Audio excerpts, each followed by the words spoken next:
So what is the opposite of simplicity?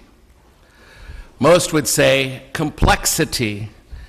And if you were speaking mathematically, you would be correct. But for us in the world of virtue, the opposite of simplicity is hypocrisy. Hypocrisy involves some disparity between those dimensions of our lives that we think might be hidden but are so apparent to others around us.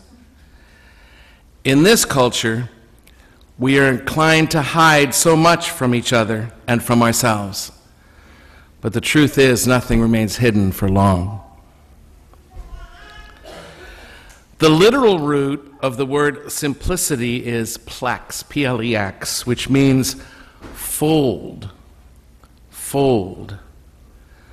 The image, and this first reading especially captures this image beautifully, the image is of a material spread out, but it has many folds in it.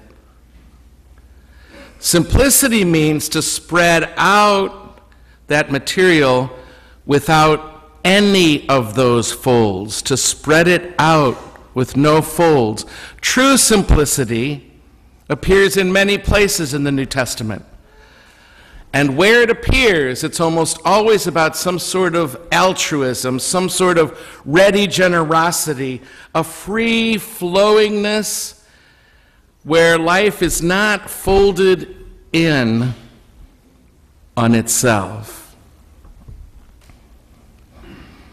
To be simple, then, is to be free-flowing, unimpeded, not caught in folds or pockets, not sidetracked. There are no places where the energy is trapped inside of us. The channel is clear. If you'd like to live a more simple life, if that seems like it might be something that would be valuable to you, then among many things, two things I find especially foster simplicity, and they also happen by the wisdom of God to be in these readings. Two things foster a life of simplicity. One is attentiveness, and one is congruence. Attentiveness.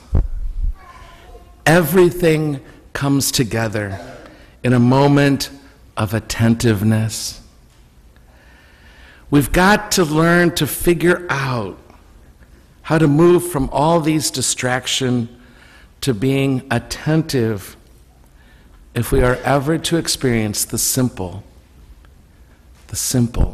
life. Congruence. Congruence between what is on the inside and what is on the outside. In the image of the first reading, wisdom is indeed spreading out this feast. And wisdom says, let the simple come and join me in this feast. Let the simple come. In other words, let those who are the same on the inside as they are on the outside be welcome at the feast of wisdom. Let those who are the same on the inside as the way they play that out on the outside, the ones who are the same, let them come to the feast. In the scriptures, Jesus is frequently alerting us to the fact that there's always a relationship between what is going on inside of us and what is manifest in the external world. And most of the time, truth be told, we're not always aware of it. And Jesus cautions us. Jesus cautions us and tells us that the universe is all about congruence. It is designed for simplicity. And that our energies on the outside will translate themselves, our energies on the inside, rather, will always be translating themselves outside of us. If we don't deal with the inside, if we don't deal with the inside, we will have to confront this stuff on the outside. And we get to choose whether or not to make that connection. St. Paul tells us in the second reading to the Ephesians, brothers and sisters, watch carefully how you live. Pay attention. Be attentive to how you live.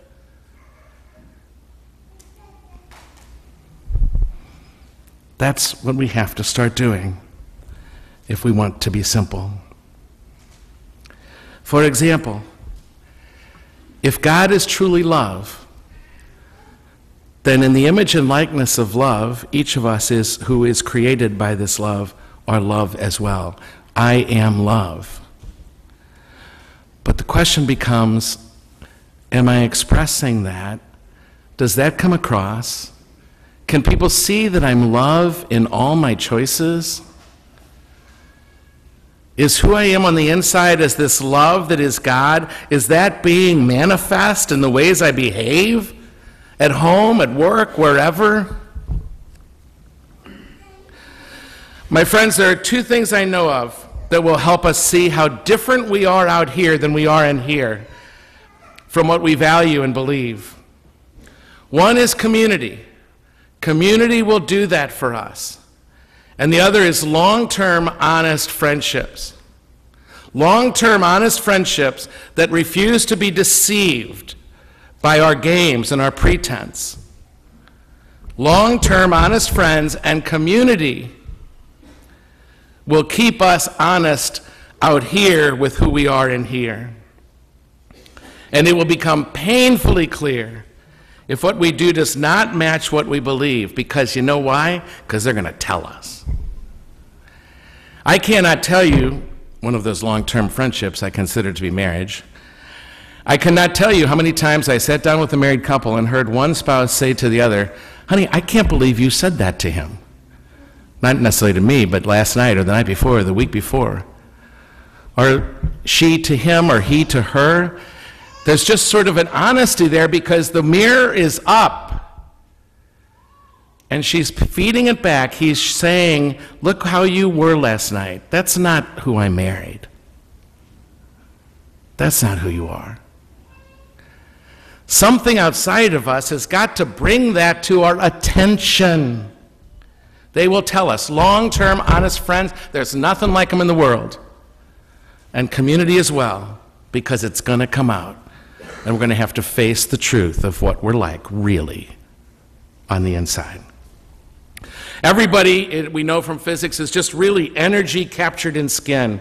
And we live in continuity with our environment. We're all energy, variously configured energy, variously concentrated energy, flowing into and around us and out from us all the time and back. But we waste so much of that energy when it gets trapped in the folds. We waste it by defending ourselves so readily. Spouse saying to spouse, well,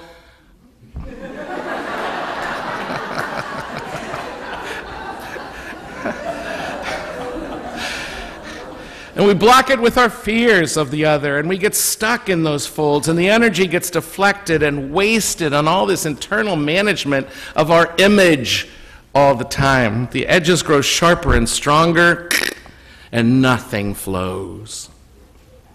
That's not true for the truly simple one. And here's where hypocrisy begins its work. We get more strident. We divide the world into we and they. We carry the whole burden of the world and all of its evil on our shoulders. Our hearts become hardened. Love dries up into bitterness and judgment. Instead of being in right relationship with others in the universe, we get busy making ourselves right. We divide. We take on the characteristics of what we hate the most in other people. We start to become what we hate. It's a process that's so gradual, so subtle, and imperceptible. But there is within one voice at once very strong and very gentle. The one voice that can put the inner and outer world back together again. And that voice is mercy. Mercy can do this. It comes from beneath all the other voices. It's very quiet. It's the voice of mercy. That's the center place. That's home. That's where the voice of mercy lives. And when you hear it, when you hear the word of mercy, you'll feel this instantaneous change that comes as soon as it's heard. And we'll start to relax. The anxiety we've built up trying to hide who we really are from people leaves. And there's this release of tension. False self-images. The folds unfold. And almost as if like magic, it happens. It becomes so simple, spreading out freely, and the edges soften.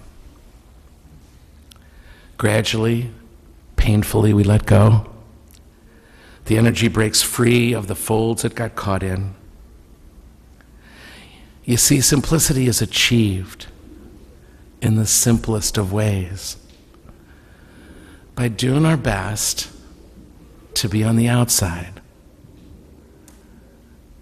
what we are on the inside.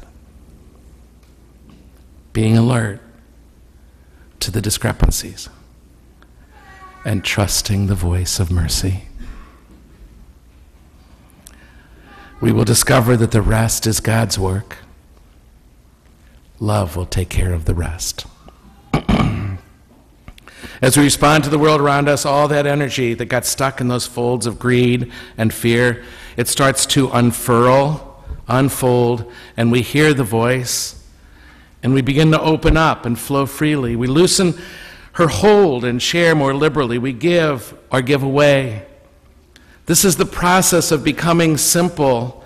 Becoming simple. The energy flows so freely then, from the inside to the outside, from the outside to the inside.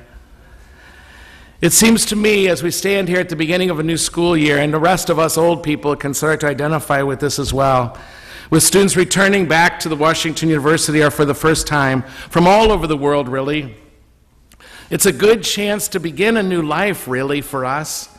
It can be a great opportunity to reinvent ourselves. I don't know about you, when you went away to college, did you try on new things? Did you try to reinvent yourself and wonder if you could be somebody who you weren't before?